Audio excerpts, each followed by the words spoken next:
The GBT is scheduled dynamically because we have a very large range in frequencies from the lowest frequencies, which you can observe in any weather basically, to the highest frequencies, which require nighttime, good weather observations to be able to observe around 3 millimeters. So we typically schedule the GBT in advance by 24 to 48 hours ahead of time. Beyond that, we'll have fixed projects on the schedule, and otherwise it'll be completely open. So this allows us to maximize the use of excellent high frequency weather time that we get, which is about a quarter of the time. Uh, and various factors will play a role in this, such as how much water vapor we have, at the higher frequencies and around the 1.3 centimeter line for water. You don't want too much water vapor in the atmosphere. Also important at 3 centimeters is aerosols. So if you have, very small, fine particles like from wildfire smoke or something, those can impact the observations at 3 millimeters. And you want to avoid having those present as much as possible during the observations. Also, if you're doing continuum observations, you want it to be clear, no clouds passing by, because clouds will change the continuum level on you. Um, also, if it's cloudy, some observations obviously will be impacted. But the type of cloud also matters. If it's water, then you're going to absorb the 1.3 centimeter line of water a lot more. But if the clouds are made of ice, then it's perfectly okay for the 1.3 centimeter line. They'll go right past those ice particles in the cloud. So the type of cloud really will matter in how observations go.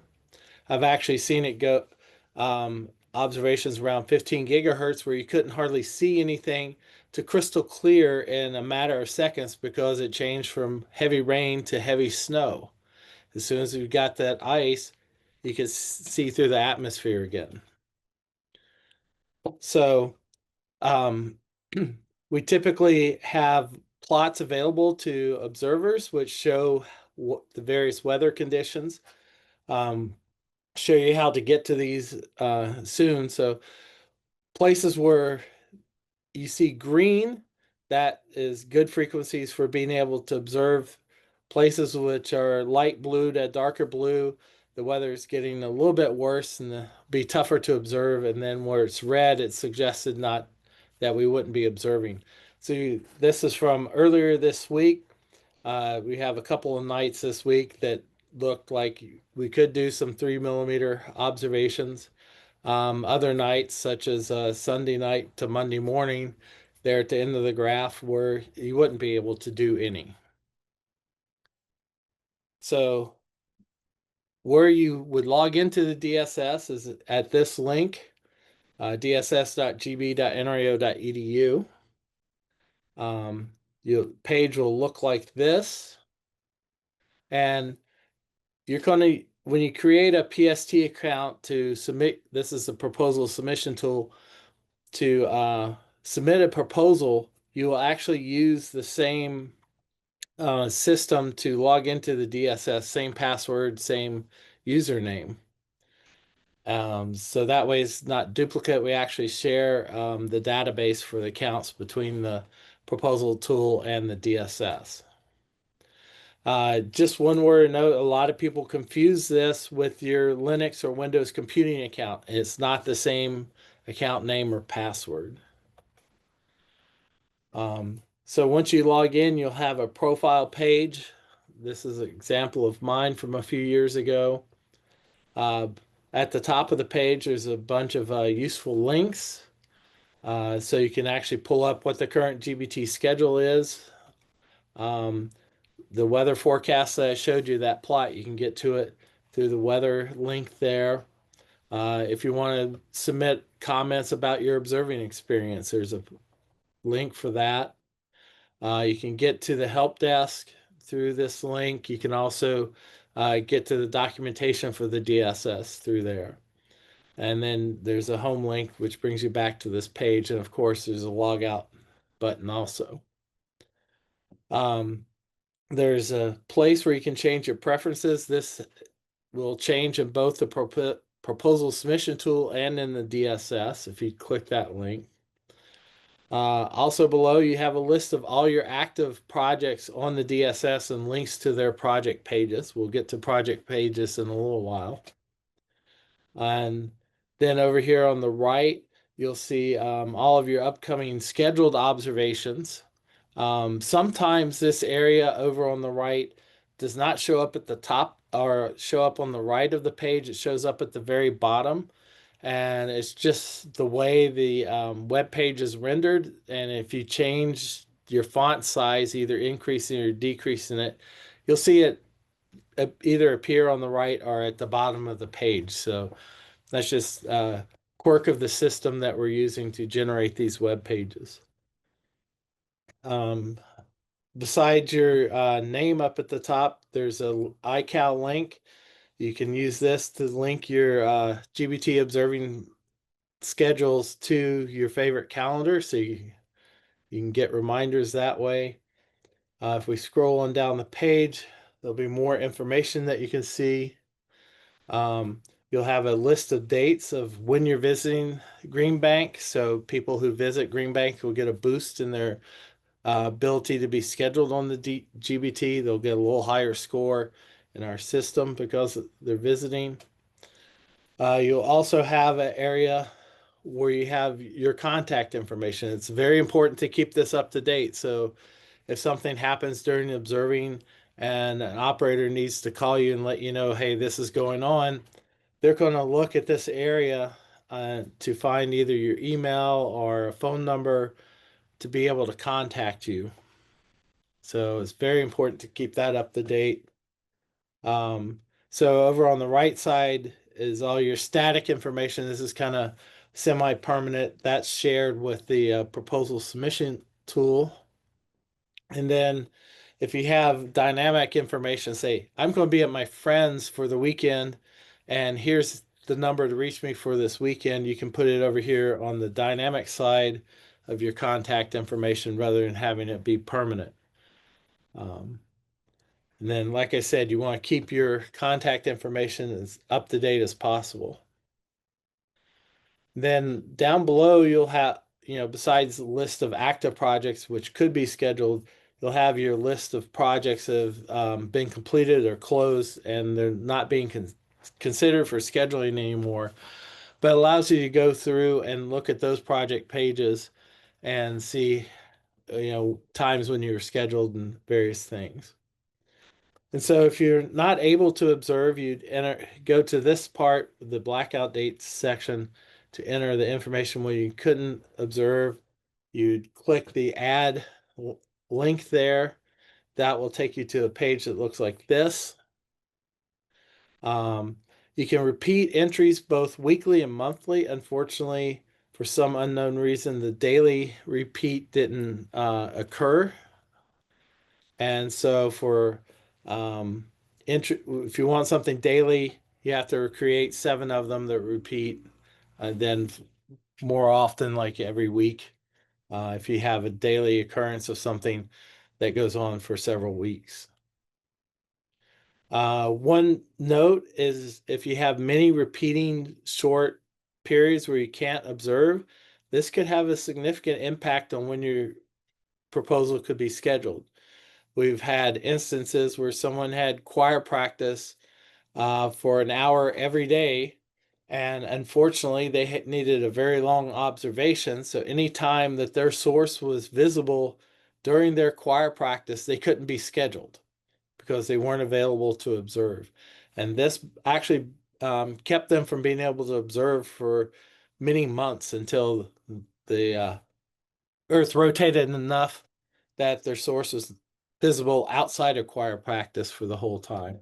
So just just beware if you're putting in many short repeats, they can have a big impact. So if we go now to one of the DSS project pages, you could click on one of these links and get there. This is an example for one of mine. Over here, you have who the project friend will be. Every project that's accepted on the GBT currently gets a project friend. It's one of the staff members. They'll help you out with, say, observing scripts, and any other data reduction and any other facets of the project that you need help with. Um, if it's a thesis project, there's an area that'll say yes or no for that. Uh, just as a reminder, how much time you were allocated for observing, that shows up here, and you can see whether the project's completed or closed, along with how many of the hours have been executed of the time accepted. And then you'll have an area that will show you when receivers are unavailable. But you should realize that this uses OR logic. So if you needed both 800 and L band at the same time, as long as one of those is available, this receiver is unavailable will remain blank, even though you need both receivers at the same time. So the logic can be a little bit mismatched with the needs for your observations. So just be aware of that. And then if anybody's on the project teams visiting Green Bank, will show up in upcoming receiver reservations on the project page or up in that area. Then there's a list of the sessions for your project. These are what are actually being used to schedule you on the telescope. So every session will have a name. The coordinates are what are used to determine if it's visible. So that those coordinates are above the horizon and visible, you can be scheduled. Now you might have 20 sources to observe in each session. What the DSS does automatically is takes the average of those 20 positions, the geometric average, and that is the coordinates used for the observations. So just remember, if you have lots of sources, this is using an average position. Then you have the frequency that's being used for the observations. This is what determines the weather parameter is used in the weather to determine whether you can observe or not. Also, here you have the receivers. In this case, in this list, the receivers will either use AND or logic. So if you're using AND logic for multiple receivers, all the receivers must be available for you to be able to be scheduled. If you're using OR logic, only one of them needs to be available for you to be scheduled. Then each session, you see the amount of time. The first number is the amount of time that's been observed, and the second number there is the amount of time that was allocated to each session. So you can see the first 3 sessions in this example have observed all their time. The fourth one has observed not quite all of its time in this example. Then there's the min and max requested lengths of time scheduled for each session. So this is the minimum duration you'd be willing to be on the telescope and the maximum duration for that session. Then you also have a session type. This impacts how you'll be scheduled. Spectral line, continuum, pulsar, VLBI, radar are the various types. So if you have continuum, you're going to need better weather conditions typically than spectral line. So you don't want the clouds going by for a continuum observation, whereas for a spectral line, you're typically switching fast enough that that doesn't matter. Then you have the priority or the grade assigned here. They can either be A, B, C, or D, A being the highest and D being the lowest priority. A session can only be considered for scheduling if it has this check mark set. So if you don't have a session with the check mark set, it will not be considered for scheduling. So this is one of the things where a lot of people neglect to do that and then ask, why am I not being scheduled? Well, you never enabled the session, so we could consider it for scheduling by clicking that check mark. There are also lots of other parameters which can control the scheduling of your project. If you have any set, they would be listed in this area, and we'll go through these here in a second. So some observations you might want to say, I need to observe this class of object when it's not eclipsing. It eclipses every 3rd day, so I want 4 days between the observations just to make sure I missed that. So we can set a time between the observations. And that's just the minimum wait time in hours between when the schedules would be scheduled. And this by default is 0, so it's only set in special cases for projects that need a set amount of time between the observations. Then there's a chi parameter. This allows you to observe in worse weather conditions. The default is 1. You can go to 1.1, which is a little bit worse conditions, or 1.2, which is almost any conditions for most weather. Example where you might want to use this, say, is you're observing a water mazer that's very strong. Well, you can observe a water mazer that's really strong in a little bit worse weather conditions than trying to detect regular water emission from another galaxy. So you can be scheduled in worse weather conditions and still obtain the information you want in those circumstances. We also have LST exclusions and inclusions. The reason we do both is it's very hard to program the logic for going across the 24 to 0 boundary. So by having both of these, we can avoid that. And so if you go across the boundary, you have an exclusion of when you want to observe. And if it's, say, if you want to observe between 0 and 5 hours LST, you'd use an inclusion. If it was between 20 and 5 hours, we'd do an exclusion of 5 to 20, which gives you the same thing. The default is no restriction, so if you want that set, you just have to let us know. Another parameter is pretty important is source size.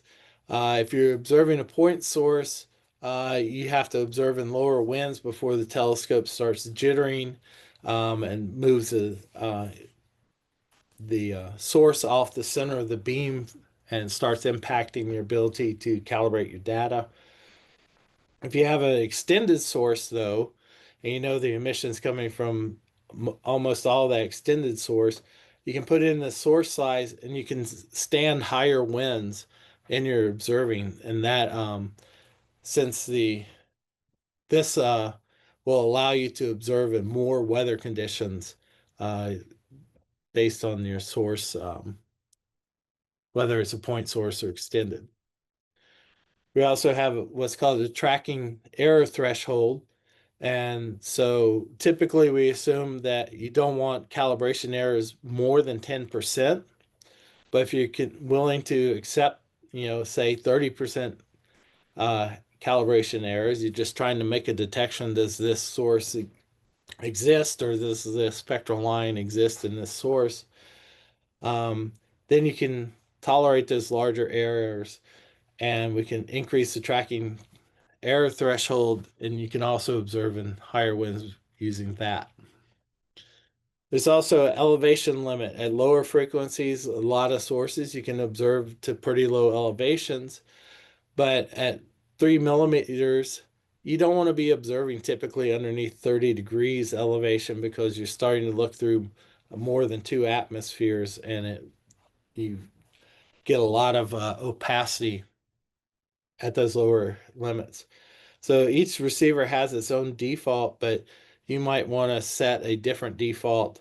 So if you're doing 3 millimeters towards the galactic center, it never gets above 30 for very long. So you might want to be willing to say, I'll take a little bit of hit in sensitivity and observe down to 20 degrees elevation, just to be able to get the length of observation that you need. There's also a parameter called irradiance. This is used typically in continuum observations. It's a difference between the upward and downward infrared flux in the atmosphere. This is mostly the temperature of the atmosphere, about 2/3 to 3/4, but the other part of it does measure the cloud cover. So it does give us some ability to determine in real time what the expected cloud cover is for an observation. Also, solar avoidance. If you're, say, observing 21 centimeter lines, You can observe those in the daytime, but you don't want to get too close to the sun. Um, so we can set how many degrees away from the sun you want to stay. The default is typically 0. Most observations, as long as you're about 10 beam widths, give or take, from the sun, you're most likely going to be okay, but it's not a guarantee. You could still have solar flares and things that will give you baseline differences and affect the observations. So some people prefer much bigger, but typically, at least at solar minimum quiet conditions, 10 beam widths from the sun works. Also, there's different types of observations that you want to do that depend on the time of day. Some observations can be done anytime, say 21 centimeter line observation. If though, if you're observing near known sources of RFI, you might want to observe at RFI night, which is typically when people are asleep and not using devices nearly as much, and that's roughly from 10 p.m. to 6 a.m. You might just want to not observe when the sun's up for whatever reason, because the sun's gives you baseline errors no matter what. And then we have regular night from sunset to sunrise. Then we also have what's called thermal night, and this is used at the higher frequencies, say 3 millimeter observations. This is where the telescope's thermally stable and not being heated by the sun in any ways. Typically takes about 3 hours after sunset for the telescope to become thermally stable, and then that stable conditions will last until sunrise. All right. Some observations will require the source to be in transit, such as the calibration observations for polarization measurements. And so you can set a flag, have a set of flag for your source has to transit during the observation. There's also what's called the keyhole, since the GBT is an alt-az mount. It can't move in azimuth for sources that get at very high elevations and keep up with where the source is in the sky, because there's that instant transition from roughly 90 to 180 degrees azimuth as it crosses the zenith. And you just can't move a telescope that fast to swing at 180 degrees almost instantaneously. And so we have a parameter that allows if your source is going to be near the zenith, to help us avoid scheduling you during the times when the telescope wouldn't be able to keep up with the motion of the sky. All right, so now we'll go back to the project pages and go on down. So over here, there's also an upcoming observations list. So if you're having time scheduled in the future, you'll see it in that area. And then there's a calendar, which will show you various information about when you can or cannot be scheduled, or when you have times when you can't observe. Scrolling on down further, you'll have a list of all the project team members. These are the people who will be allowed access to the data during the proprietary period. It's also for the operators, so they can, if something goes on, they need to contact another observer, they can. And it also allows you to see who all's on the project team and who might be able to do observations and who can't. We have the emails. This is so the project friends or the operators know how to quickly or potentially contact observers. We identify which person is the PI and the contact, and then also list who's able to observe remotely, which you should be after this workshop. And then you must have at least one person checked as the observer. So you have to have one observer available besides having the sessions enabled to be considered for scheduling. Then on down, you'll see who your project friend is. We list the project friend's email on these pages so that you know how to contact your project friend. In very rare cases, we have extraordinary conditions where we need an expert available to help observe. These are not too many of these have ever been done, but if we do require that, we will have a checkbox show up that says the project friend has to be available to help you observe in those cases. And that's set by the observatory. We'll list all the unavailable times for each project team member so you can see who can observe and who can't. Um, and there's also the ability to turn on project blackouts. So this is one can't observe period that covers all observers for the project. It doesn't affect if, one observer is on project A and also on project B.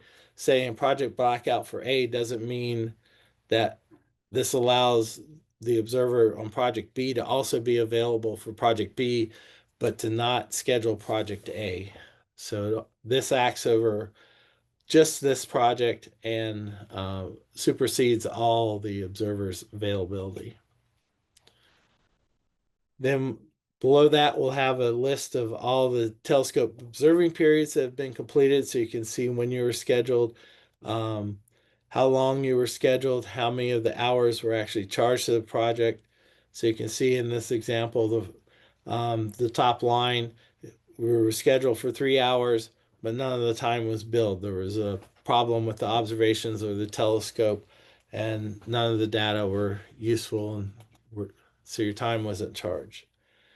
All right, going on further down the page, if you have a monitoring project, we use Windows to set up the monitoring projects.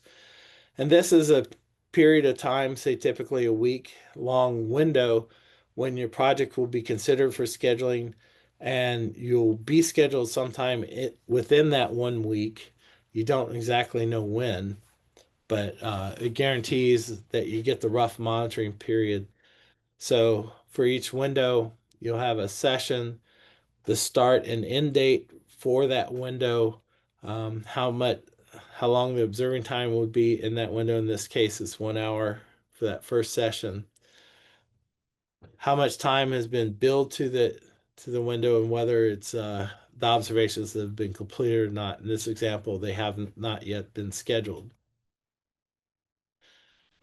We do have project notes and scheduler notes. These are typically used by the observatory to put in notes to remind the schedulers about certain events or certain considerations that we need to make with scheduling the projects. This is not meant as a way for the observers to set parameters for the schedulers.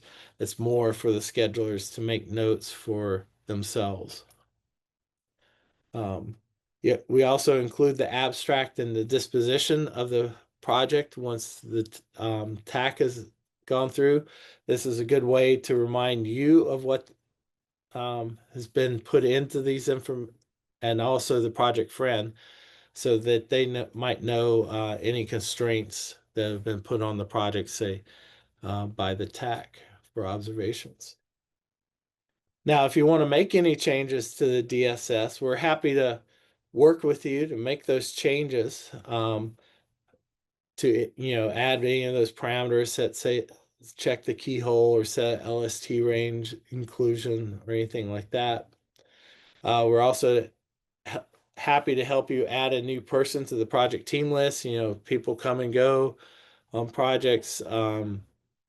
Get a new grad student, we want to add them to the project. We're happy to do things like that. You just have to send us an email at helpdesk-dss@gb.nrao.edu if your request. Then we will easily process that. One thing to note that is we typically, if you want to add a project team member, that request needs to come from the PI of the project. And that's everything. Great. Thank you so much, Tony. Do we have any questions for Tony? All right, just remember, we're here to help you and feel free to reach out and contact us, and we're happy to help explain things or um, get you into a position where you can carry out your observations successfully. Thank you. And just to reiterate, some of those pitfalls that Tony mentioned about making sure that you are checked as available to observe, making sure you don't have overly onerous blackouts are pretty common issues that we see. So thank you very much.